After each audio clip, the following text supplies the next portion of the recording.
Court में देश के सबसे बड़े वकील नितिन मिश्राम से भी मेरी बातचीत हुई है। उन्होंने एक पोस्ट लिखा है ट्विटर पर कि यूनिफॉर्म सिविल कोड से SC ST OBC को फायदा होने जा रहा है। जंतर मंतर पर एक प्रदर्शन हो रहा है यूनिफॉर्म सिविल कोड को लेकर।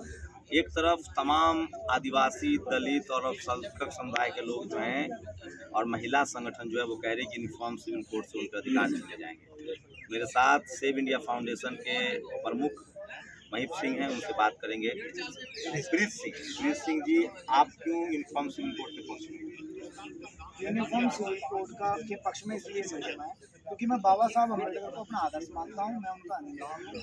मैं सुबह उठ के रोज बाबा साहब अम्बेडकर का धन्यवाद करता हूँ और बाबा साहब अम्बेडकर इस बात के पक्षधर थे। मैं लोहियावादी हूँ, इसलिए भी मैं यूनिफॉर्म सिविल कोड का पक्षधर हूँ। मैं इस देश में संविधान सभा का सम्मान करता हूँ और इस संविधान का भी सम्मान करता हूँ, इसलिए मांग करता हूँ।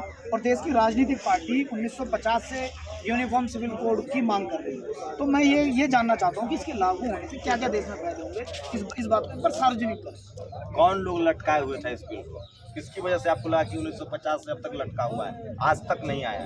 वही लोग जो संविधान से चलने वाली संसद में बैठ के सरेआम संविधान की धज्जियां उड़ाते आ रहे हैं। नाम बताइए, नाम लेने में डर लग रहा है। राजनीतिक पार्टी डरता तो मैं किसी से हुई नहीं जी। तो नाम बताइए। आप नाम लेते जाओ, मैं हाँ भरता जाऊंगा। वेरी गुड, बहुत बढ़िया। सरकार आपको है क्या? इस देश में नेहरू थे, इंदिरा थी, इस देश में सरकार नहीं है, सरकार एक ही आदमी की है, किसकी? कानून की। आदमी बदल जाता है, कानून। लच्छेदार भाषण, भाई नेहरू अच्छा भाषण नहीं दे पाया, या स्वर्गवास हो गया। राजीव गांधी का भी स्वर्गवास हो गया, इंदिरा गांधी का स्वर्गवास हो गया। अच्छे भाषण देने से देश नहीं चलेगा, देश योजनाओं से और कानूनों से चलेगा। और योजना बहुत बढ़िया, सही बात है। तो आप मुझे बताइए, यूनिफॉर्म सिविल कोड के राह में रोड़ा कौन है? जब संसद में नेहरू जी को भी बहुमत था, वे 23 लोग हैं, भी बहुमत है। वे 23 लोग हैं जो उसका विरोध करके बहुमत तो है, कानून भी बन जाएगा, लेकिन वो माहौल खराब करके देश में अशांति फैलाने का काम करेंगे। और इस देश में इतना सौंदर्य है, इतनी सुंदरता है, उसे कुरूप बनाने का वे काम करते हैं, तोड़फोड़ कर देते हैं, आगजनी कर देते हैं, रास्ता रोक देते हैं, यूनिफॉर्म सिविल कोड रास्ता रोक देते हैं, इस तरह के कुकृत्य करते हैं। यूनिफॉर्म सिविल कोड से जो ब्राह्मण पुजारी है, उसको जब हिंदू कौन होता है ब्राह्मण? तो ब्राह्मण पुजारी के अधिकार कौन ब्राह्मण होता है? मैं दयानंदी हूँ और मैं 100% जातिवाद का विरोधी। मैं भी पूजा कराने लगूंगा। मैं 100% जातिवाद का विरोधी हूँ। और पूजा करा के क्या ले लेगा? वो ब्राह्मण तो तनख्वाह पे है, माल तो सरकार लूट रही है, माल तो ट्रस्ट लूट रही है, उसके तो 3-4 हजार नौकरी कहीं कमा खा लेगा बेचारा। वो तो तनख्वाह पे है। ब्राह्मण को क्या मिलता है? क्या मिलता है? तनख्वाह 3-4 हजार रुपए। वो तो ट्रस्ट लूट रही है, वो तो सरकार लूट रही है, राज्य की गवर्नमेंट लूट रही है। और हमारे पैसे से सबका साथ सबका विकास। मंदिर में बैठे ईश्वर के प्रति आस्था किसकी? हमारी है ना। पुजारी को तो मिलता क्या है? पुजारी को तो भरपेट रोटी भी नहीं मिलती, उसके बच्चों की स्कूल की फीस भी नहीं जाती। उसकी तो इतनी दयनीय स्थिति है बेचारे की। धंधा मंदा हो गया है। धंधा था ही नहीं है कभी, ये धंधा कभी था ही नहीं। धंधा ईश्वर की पूजा करने को धंधा है। आप अरे धंधा उसे मौलाना साहब नहीं कर रहा था धंधा, उसे रोक लेना जाके, कोई रोक ले वो धंधे को, कोई रोक ले, सरकार रोक ले। सरकार अगर है तो जाए एक बार चर्च के पैसे पे कब्जा कर ले, हमारे मंदिर के पैसे पे कब्जा कर रखा है, जा गुरुद्वारे के पैसे पे कब्जा कर ले। सही बात है। कहाँ मंदिर पर पैसा कब्जा है? क्यों? हिंदू धर्म दान एक्ट है नहीं, ये काला कानून है नहीं हमारे मंदिरों के ऊपर। हमारे मंदिर के पैसे के ऊपर सरकार का कब्जा नहीं है। ये बात झूठ है क्या? ये बात झूठ है क्या? राज्य की सरकारों का मंदिर के ऊपर कब्जा नहीं है। क्या करेगा पंडित जी? पंडित जी को तो बदनाम करा है और सरेआम बदनाम किया है। और इस देश का समाज है जो उस व्यक्ति के साथ खड़ा नहीं हो रहा, जो अपने बच्चों को शिक्षा नहीं दे पा रहा। इतने अभाव में जी रहा वो व्यक्ति। कौन शिक्षा नहीं दे पा रहा है? भाई इतनी महंगी शिक्षा है, लूट मार की शिक्षा है, पैसे से शिक्षा चलेगी? यूनिफॉर्म सिविल कोड से सबको बराबर शिक्षा मिल जाएगी। आप मेरी बात सुनो, आप बहुत भ्रमित व्यक्ति हो। आप एक क्वेश्चन बैठे रहो, आप जो प्रश्न पूछते हो उसका मैं जवाब देता हूँ, फिर उस जवाब को पुराने प्रश्न से जोड़ते हैं। आप भ्रमित नहीं रहो। पानी पिलाओ दोबारा से। ये क्या मैं ये कह रहा हूँ, यूनिफॉर्म सिविल कोड का फायदा तो बता दीजिए देश को। आप ब्राह्मण पे क्यों लेके आते हैं बार बार बात? आप दलित पे क्यों? मैंने कहा मैं दयानंदी हूँ, मैं महर्षि दयानंद का अनुयायी हूँ और मैं जातिवाद का। देश है ना। अरे कहाँ बटा? कहाँ बटा है? इस देश की संसद ने बांट रखा है। आप यूनिफॉर्म एजुकेशन लेकर आओ, सबके लिए समान शिक्षा लेकर आओ, समान कानून लेकर आओ, समान सुख सुविधाएं लेकर आओ। और हमारे मंदिर में जितना पैसा है वो हमारा पैसा है, हमारा पैसा है। उस पैसे को निकालो और हिंदू धर्म की कोई भी जाति हो, हर गरीब व्यक्ति के लिए फ्री शिक्षा, फ्री चिकित्सा और फ्री मकान मिलना चाहिए। बिल्कुल मिलना चाहिए। बिल्कुल। मंदिर के पैसे से क्या होना चाहिए? हमारे हिंदू धर्म की, हमारे आंदोलन का पार्ट है ये। मंदिरों में जितना धन है वो किसका? हमारा, हिंदुओं का। किसकी? हमारी। मंदिरों में जो प्रतिमा है उसके प्रति आस्था किसकी? हमारी। इसमें दान कौन दे रहा है? हम। धन पर अधिकार किसका? हमारा। तो हमारे समाज के जितनी भी गरीब लोग हैं हमारे हिंदुओं के, उन सबको फ्री शिक्षा मिले उस पैसे से, फ्री चिकित्सा बिल्कुल मिलनी चाहिए। और बेघरों को सबसे पहले घर मिले, बिल्कुल सही बात है ना, और बहन बेटी को बराबरी का अधिकार मिले। बिल्कुल बिल्कुल सही बात हमारा है। पैसा हमारे लोगों पे खर्चो, सरकार हमारे पैसे से सबका साथ सबका विकास कैसे कर देगी? सबका फिर तो सबका सहयोग ले। मंदिर की भी लूट करे, मंदिर की लूट कर रही है, चर्च की भी लूट करे, गुरुद्वारे की भी लूट करे, मंदिर के पैसे से लूटे ना चर्च को जाके। मंदिर वो मंदिर का पैसा सरकार और भात भरने में लेके जा रही है।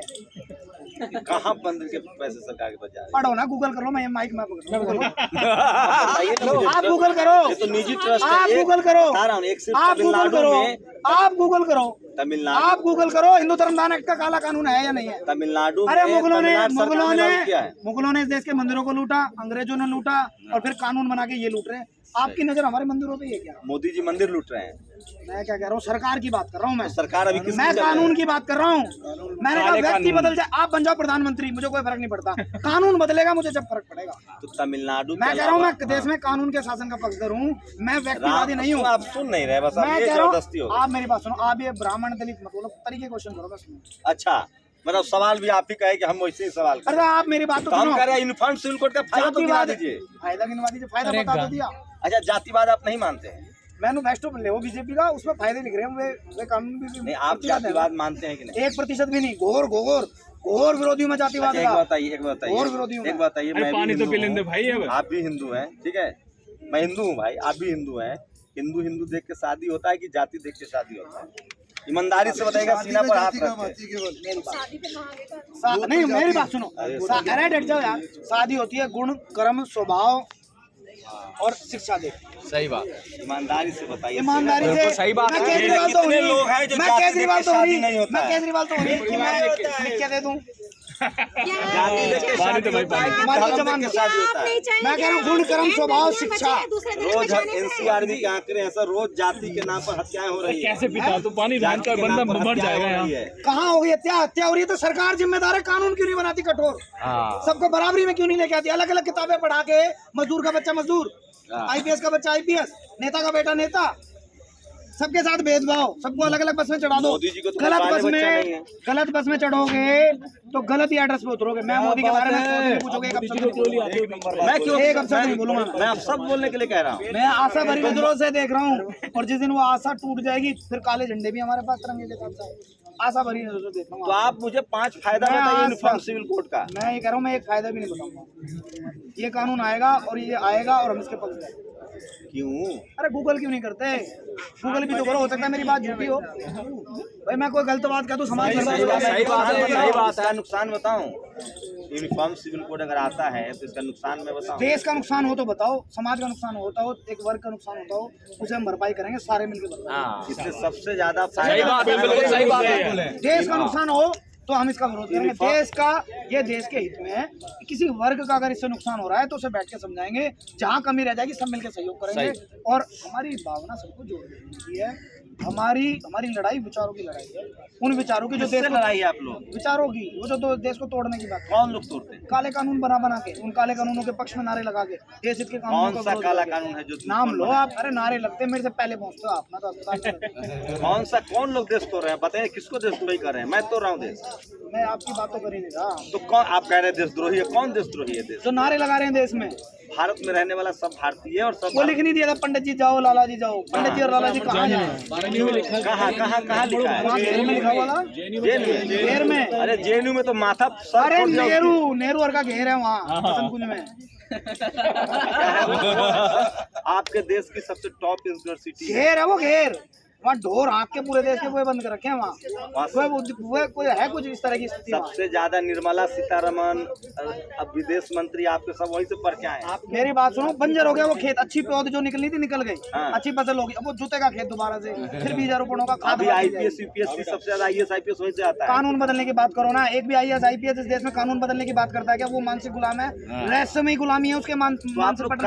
देश में कानून का शासन है, देश में कानून का शासन है, और कानून अंग्रेजों के बनाए हुए तो अंग्रेजों का शासन है, और मैं इस अंग्रेजों के शासन के खिलाफ हूं। कौन सा कानून अंग्रेजों के खिलाफ? सारा अंग्रेजों का IPC अंग्रेजों का